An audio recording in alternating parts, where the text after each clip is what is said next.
Mes frères et sœurs, avant de commencer, je voudrais que vous fassiez quelque chose avec moi. Fermez les yeux, juste un instant. Pensez à un rêve que vous portez depuis longtemps, un rêve que vous n'avez jamais osé dire à voix haute, un rêve qui vous tient éveillé la nuit, un rêve que certains ont peut-être déjà essayé d'éteindre. Gardez ce rêve en vous, ne le lâchez pas, parce que c'est précisément pour ce rêve-là que nous sommes ici aujourd'hui. Ce rêve que vous venez de visualiser, il n'est pas venu par hasard. Il a été déposé en vous avec intention. Il a été placé là par une main plus grande que la vôtre. Et si vous êtes ici ce soir, c'est parce qu'il est encore temps de le réaliser. Il y a des personnes qui passent toute leur vie à attendre. Elles attendent la bonne occasion, elles attendent d'avoir assez d'argent, elles attendent que les circonstances changent, elles attendent que quelqu'un leur donne la permission de commencer. Et pendant qu'elles attendent, la vie passe, les années passent. Et un jour, elles se réveillent, vieilles, épuisées, et remplies d'un mot terrible, le regret. Mais vous êtes ici, et ça veut dire quelque chose. Ça veut dire que quelque chose en vous refuse encore de se taire. Quelque chose en vous dit « Non, pas encore, je n'ai pas terminé ». N'attendez pas que le monde croie en vous pour commencer à avancer. Je ne suis pas venu ici pour vous applaudir là où vous en êtes. Je suis venu pour vous appeler là où vous pourriez être.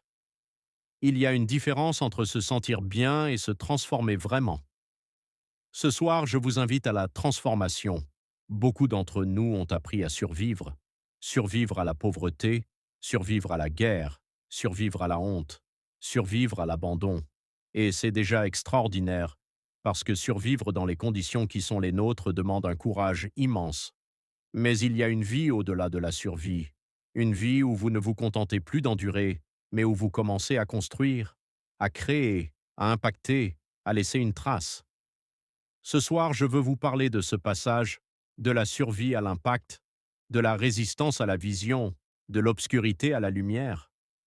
On nous a souvent vendu un mensonge. Ce mensonge dit ceci: les grands hommes et les grandes femmes viennent de grandes familles. Ils ont grandi dans de grandes maisons, ils ont eu accès aux grandes écoles, ils ont eu de grandes opportunités. Mais regardez l'histoire. Regardez vraiment l'histoire. Nelson Mandela n'est pas né dans un palais. Il a passé 27 ans dans une cellule. Winnie Mandela a porté un peuple entier sur ses épaules pendant que son mari était emprisonné. Martin Luther King a été assassiné avant ses 40 ans. Patrice Lumumba est mort pour un Congo qu'il aimait profondément. Les grands leaders ne naissent pas dans le confort, ils naissent dans les défis. La pression crée les diamants. Le feu transforme l'argile en céramique, et les épreuves, quand on les traverse avec foi et détermination, ne vous brisent pas, elles vous façonnent.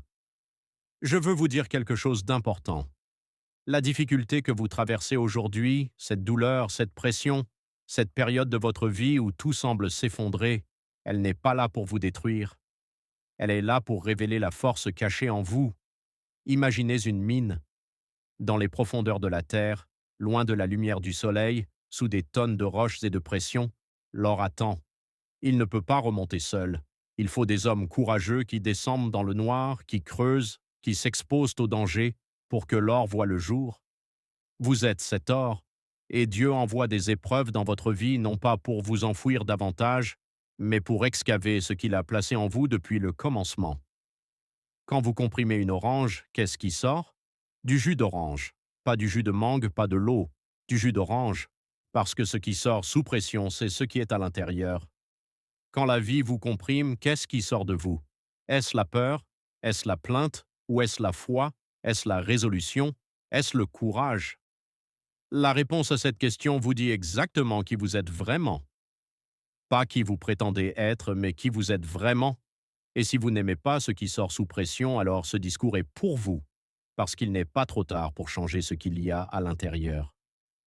Il existe une différence fondamentale entre celui qui suit et celui qui conduit. Cette différence ne tient pas à la taille de ses biceps, elle ne tient pas à son compte en banque, elle ne tient pas à son diplôme. Cette différence, c'est la vision.